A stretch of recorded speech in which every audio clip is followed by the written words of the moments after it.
Hi there, everyone. Welcome to the debut episode of Costall on Set. We have a great show planned for you tonight featuring Fresno's Police Chief, Chief Dyer, as well as Ryan's debut episode of Daring Adventure and Clifford's debut episode of Cooking with Clifford. So stick around, like I said, we have a great show, and we might even find out if our police chief has seen the new Avengers movie. Who knows? We'll have to see. Stay tuned.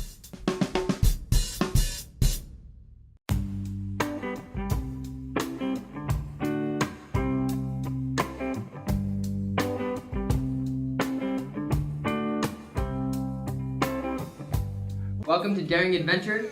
Today we are bringing you the behind the scenes of our show, Costall on Set. We're not really going on an adventure, but this show is our adventure. So we want to give you an insight to what goes on behind the scenes and just an idea of all that it takes to be able to create a show and be able to produce it for all of you watching out there. And Adam's over here setting up furiously. We got the Police Chief of Fresno coming on today, and it's going to be an epic show. And basically this episode of Daring Adventure is just going to be the ins and outs of what it takes to be able to produce a show.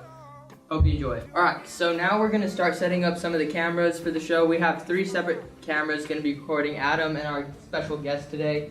Should be pretty epic. We're just going to get into it. We're going to start setting them up.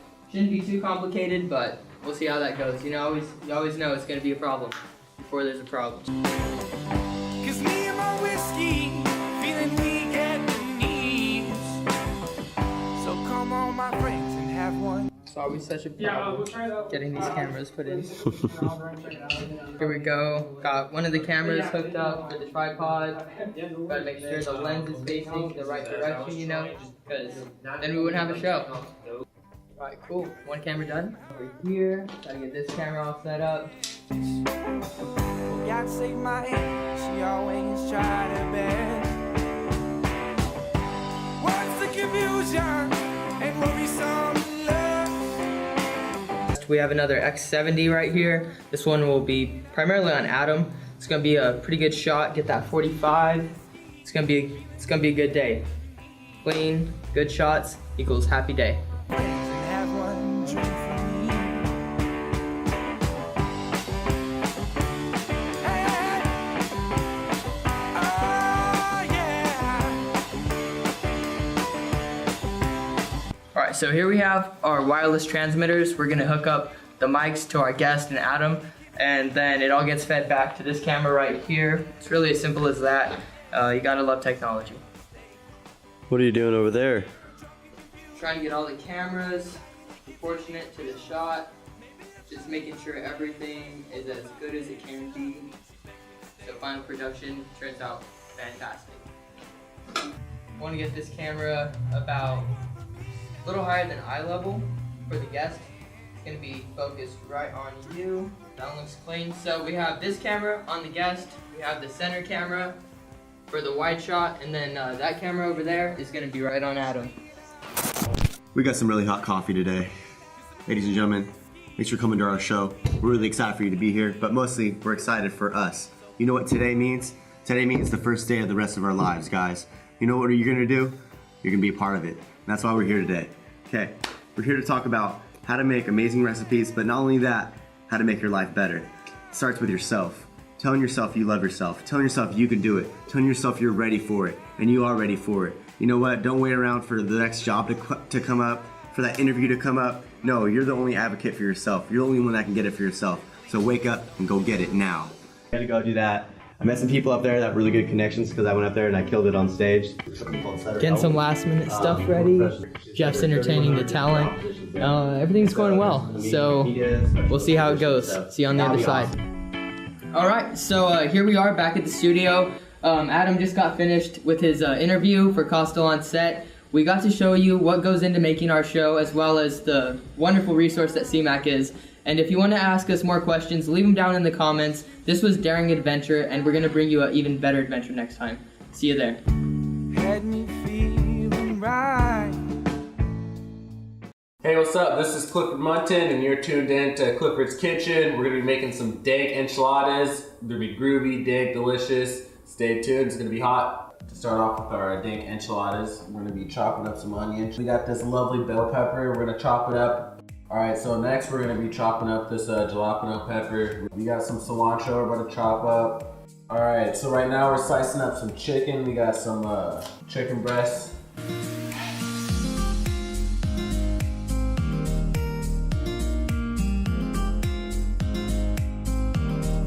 All right, so right now we are going to be cooking the chicken. We're gonna toss a little bit of butter. I can take, I guess it's about a tablespoon worth of butter. We're gonna put some of this chopped garlic.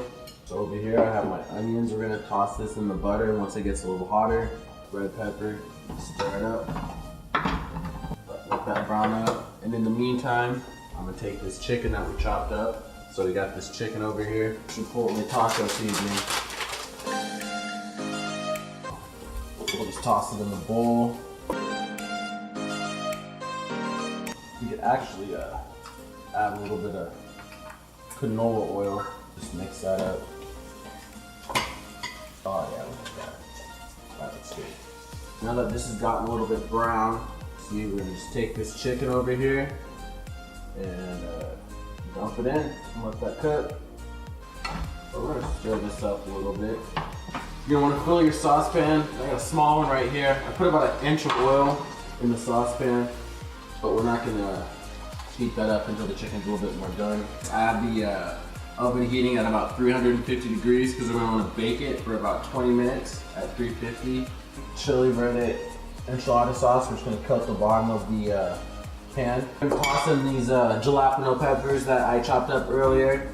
Turn the heat down just a little bit, and we're gonna heat up our oil. We're gonna put it at about medium heat because we don't want it getting too hot. It's pretty much done. We're gonna drain the fat and liquid juices from the chicken and oil.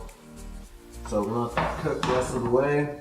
Now that we got the fats out, we are gonna add a cup of water. Take a little splash, not too much, but pretty much just like a drop of water. Woo! Splash test. No, it's not popping up at me, so once it starts popping, the oil's hot. Looks like the oil is bubbling up a little bit. Oh, chicken's about done right now, so I'm gonna be turning that off. Right, so we got our tortillas. We're gonna put them in the hot oil. Just a couple seconds on each side. Fry it up, just so you see a few bubbles. So toss it over here on the towel to drain. We're gonna do a couple of these, just enough to fill the pan. I used about a pound to a pound and a half of chicken. All right, so right now we're pouring our enchilada sauce into the saucepan. We're gonna warm it up a little bit. Also got our cheese, our queso. We're gonna take our tortillas, dip it in the sauce, and then stuff it with whatever condiments you want. So we got it. Put a little bit of cheese, put like queso, the good stuff. Put some of that other good stuff. Place it in your saucepan like that and repeat the process. Take some of the remaining enchilada sauce, pour it on the top. And then we're just gonna wanna cover the top with cheese. All right, we have a preheated oven, so we just pop it in for about 20 minutes. Voila. So we got our enchiladas. Ooh, dig in.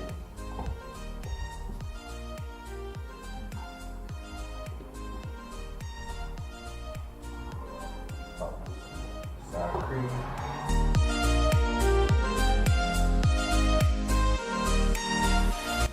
Bon appetit, bro. Plan. All right, and that concludes Clifford's Kitchen. Thanks for watching. Hope to see you guys again. Stay tuned for the next episode.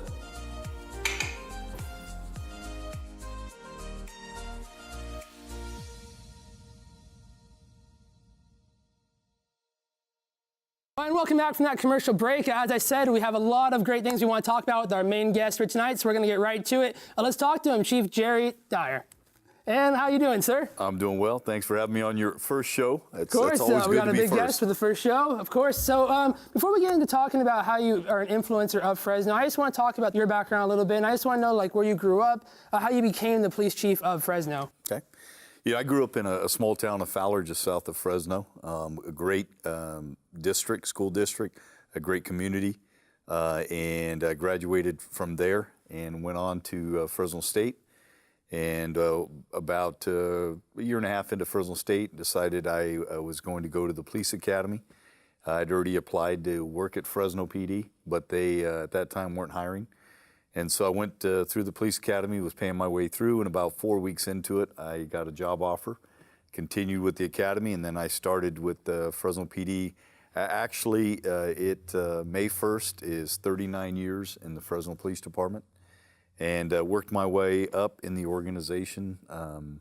Worked as an officer, a sergeant, supervised a SWAT team, major narcotics, a number of special assignments, and then promoted lieutenant, captain, deputy chief, assistant chief, and I've been the police chief since August 1st of 2001, so August to be 17 years as a police chief here in Fresno. Oh, wow, that's incredible. And so now that we kind of have a little bit of background, I do want to talk about what you do as a day-to-day as the police chief of our city. So I'd love to hear some of the day-to-day operations. You know, every day is different, but you know, in law enforcement and police work, there's no shortage of crises that occur in the course of a day, so you have to be very flexible. You never know when there's going to be an incident that occurs in the city that demands the attention of the chief to go out and to deal with the media or whatever incident there may be. But generally, average day, like today, I had a deputy chief's meeting this morning. We talked about personnel issues as well as some of the other operational issues. After that, I met with some of our partners, federal partners and local partners here in law enforcement, and then had a press conference to roll out the 3-week operation that we just finished on gangs and the number of arrests we made, and laid out all of the guns that we had seized. And then, you know, doing the program this afternoon, and then a number of other things along the way. Personnel investigations that I have to review, litigation, and so there's a variety of things, but oftentimes what people know me for most is when I'm behind a podium or my desk addressing the media. Mm-hmm. Yeah, and that's one of the things I've noticed is that a lot of times you are in the media, you're kind of the face of the police force, always giving the speeches, always giving the talks about what we're going to do to better the city. Is there any main one that you've given during your tenure as the police chief that really sticks out to you is like, this made a big difference, me giving this speech? You know, in terms of dealing with the media, there's been so many over the years, but I can tell you that the ones that are the most pressured interviews that you give are those that are televised nationally. You know, one time in our city we had an individual named Marcus Wesson who killed his 9 children. That garnered not just national but international attention. And you know, when you're standing in front of about 50 to 60 cameras from all over the world, we only have 3. Giving a live news conference, you got to be guarded in terms of everything you say, because you not only represent yourself, you represent the police department and your city, but you represent law enforcement in general. So that was certainly one. There's been a number of other ones. The one we had last year with Corey Mohammed that went through the Lowell neighborhood and randomly killed 3 individuals, dealing with the media with that, as well as responding to a lot of the national inquiries regarding that, because everyone wants to tie, anytime there's an incident in America today, somehow, some way, we find a way to want to tie that to terrorism. And when that happens, it opens up this huge arena of national outcry in terms of anti-terrorism and a number of things. So there's a number of interviews that I've done over the years, speeches that I've given, not only here but across the nation, that hopefully were received well. But the longer you're in a position, the greater influence that you have if you do it right. Of course, definitely. And no, really is inspirational stuff to hear, like how you've been in such high pressure situations just within the media. And I'm sure within just the position you've been in, there's been a lot of high pressure situations as well, just in general, you know, comes with the job, I'm sure. Well, there's, you know, one thing I've known when you assume the position of leadership, when you're a police chief or whatever position of leadership you're in, you're going to have your share of critics. You're going to be under a magnifying glass. And in fact, the scrutiny in law enforcement is really great. And when you become the police chief, there are a lot of people that really want to tell you how to do your job and second guess you and second guess members of your department. And that can take a toll on you if you allow it. You know, I've always operated on the philosophy, two things. I've always felt that the position was important. So, you know, I say it's okay to think highly of the position, but not too highly of yourself in that position. That's kind of my guiding principle. And the second thing is I try to do the right thing for the right reason. Every decision that I make. It's not for my personal interest, but every decision I make, it's for the purpose of what benefits this community first and foremost. And then what benefits the organization after that. And then the individual employee, and then myself last. And over the last 39 years, I've tried to operate with that in mind, but especially as a police chief. And have there been any major influencers, like people or events in your life that have kind of dictated how you run your police staff in the present day? You know, I've had some great mentors over the years. You know, throughout the organization, there have been people that have mentored me. Our former police chief, Ed Winchester, was somebody that I worked closely for as an administrative lieutenant, and promoted me to captain, deputy chief, and assistant chief. He actually groomed me for the position of police chief, and I learned a lot from him about integrity. I learned a lot from him about making that decision for the right reasons, and to not be swayed by the politics, to not be swayed by the activist, but to make the right decision. And when I speak publicly, I'm not speaking to a particular audience in general that is saying what they want me to say. I say what I believe is true. And he taught me that. And sometimes as you do that along the way, you're going to get some critics. And then Alan Autry, who was the mayor that appointed me as chief. We were friends a long time ago, and worked out together many, many years ago. He appointed me as police chief after I was an assistant chief. And Alan Autry is one of those guys that when you work for him, you realize that he is a man of integrity. And he always says, the truth will set you free, but first it will make you miserable.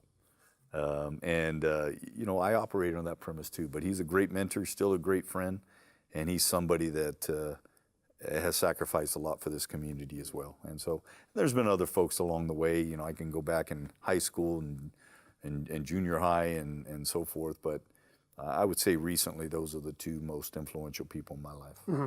And is that, the people that have influenced you, how do you try to influence the future ranks within the police department? What do you say to them? How do you lead by example? What are you doing to help make sure that the future stays in good hands within Fresno? Well, I've done everything I can to model what I think to be a good leadership. Not perfect. You know, I've made my share of mistakes. I wish I could go back on some of the decisions I've made over the years, but I can't. And really, what I've tried to do in our organization is model character and be consistent in who I am. And second is to model a strong work ethic. You know, I try to be the first one in the morning and the last one to leave at night. I work nights, I work weekends, generally put in 60, 70 hours a week. And in my early days as a chief, more than that. And so I really try to demonstrate a strong work ethic to people in the organization.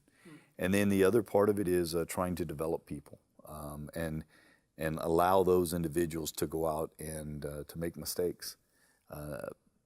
You know, sometimes it's very easy for us as leaders to become hypercritical of our employees. And I've done that too in my time as a chief, especially when you know, something goes wrong and the media's pounding you for answers. But the reality is, when you're a large organization and you're in a complex profession like law enforcement, and you ultimately are dealing with life and death situations multiple times a day, there are going to be mistakes made. And when those mistakes are made, I think it's important that we as leaders give our employees a benefit of the doubt. That we, when they do make those mistakes, that we encourage them to do better. That we give them a second chance and a third chance. And I like to consider myself as a police chief of second chances. And when you do that, I think people know how much you really care about them, and they're more willing to give you all that they got. Yeah, and it's definitely great that it sounds like you have a strong core about like what you believe in and how you're running things. Because how many employees work underneath you as being the police chief of the department? Today, just over 1,100 employees, and about a little over 800 of those are police officers, and then the other ones are civilian personnel like dispatchers and crime scene investigators. There was a time 9 years ago we had over 1,300 employees. Oh, wow. And so during the recession, we lost a significant number of employees at one time, close to 400 employees that we were down. But we've rebuilt some of that, and but there's a lot of employees underneath you. And, what you learn as a police chief is that you're responsible for everyone underneath you and every decision they make. And it's not only when they're on duty, but oftentimes when they're off duty. That when they make a mistake off duty, it can spill over into the profession, and there's the police chief having to explain to the community why he allowed something under his watch. Mm-hmm.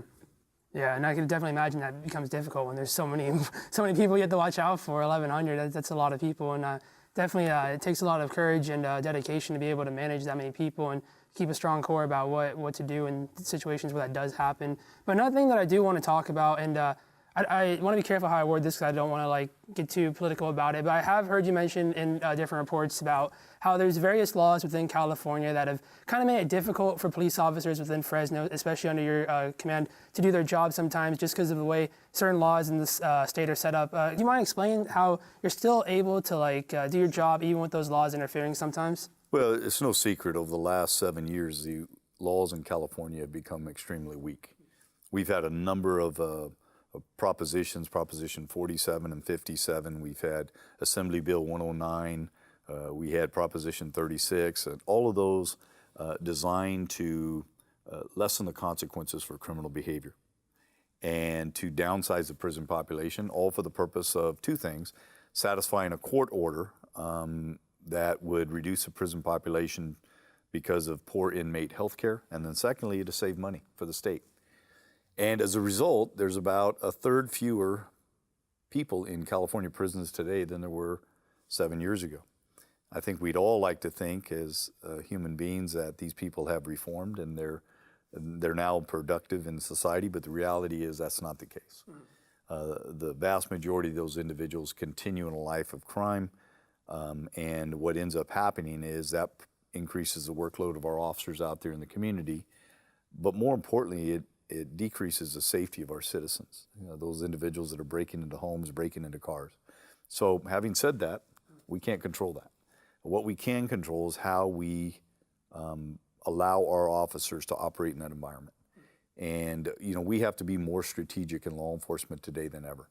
That means we have to have a laser focus on who we arrest and making sure that those individuals are the most prolific auto thieves, the prolific burglars, going after those individuals that are in gangs that are the most active, violent, and influential, and removing those individuals from society. And that's what we do. We utilize data, a lot of crime data. And that data tells us on a daily basis where crime's occurring, what are the motives behind that crime, what are the similarities, so that we can deploy our resources accordingly, know where to put up video policing cameras. We have software called predictive analytics, where we, based on an algorithm, can determine where crime is likely to occur during particular days and shifts, so we can have officers present. We have gunshot detection through ShotSpotter, where we can readily identify where gunshots are and send an alert to the officers so they can respond immediately. So taking advantage of technology, taking advantage of data so that we're, and making sure that the strategies that we have are focused on the right people and removing them from society. Mm. And one of the things I did want to talk about, which you did mention a bunch just now, is technology and how it's advanced and how you're able to do your job with it. And the big one that I was actually told about a little while ago from a professor that I had is ShotSpotter is the exact name of it. Yeah. And that one really is very exciting to me and very cool. If you can just talk a little bit more about what that one does, because I feel like people, if they don't know what it's about, would really love the technology and what it does. Well, first off, it's difficult for people to understand how the technology works. But what it is really is, it's these acoustic sensors that are strategically placed in a community within a geographical area, And those acoustics triangulate when gunfire occurs. They will actually be able to transmit any noise that sounds like gunfire, whether it's backfire, fireworks, or gunfire. But then they're able to distinguish between which one is gunfire and which one is not. And based on that, there is on each of our patrol cars and our computers in the dispatch console and our real-time crime center, there's an icon. And there's an alert that is sent to the patrol car immediately after that gunshot goes off, within about 20 seconds or so. That alert then allows the officer to click on it, see on a map exactly where that gunfire is coming from within a few feet. And it can also tell you direction of travel if it's a drive-by shooting. And then we are able to respond more safely because we know where the gunfire's at. And what's interesting is with this ShotSpotter system, 70% of the ShotSpotter alerts that we receive, that we respond to, there's no citizen that calls in on that shooting. Wow. So absent ShotSpotter, we would not be aware of that shooting.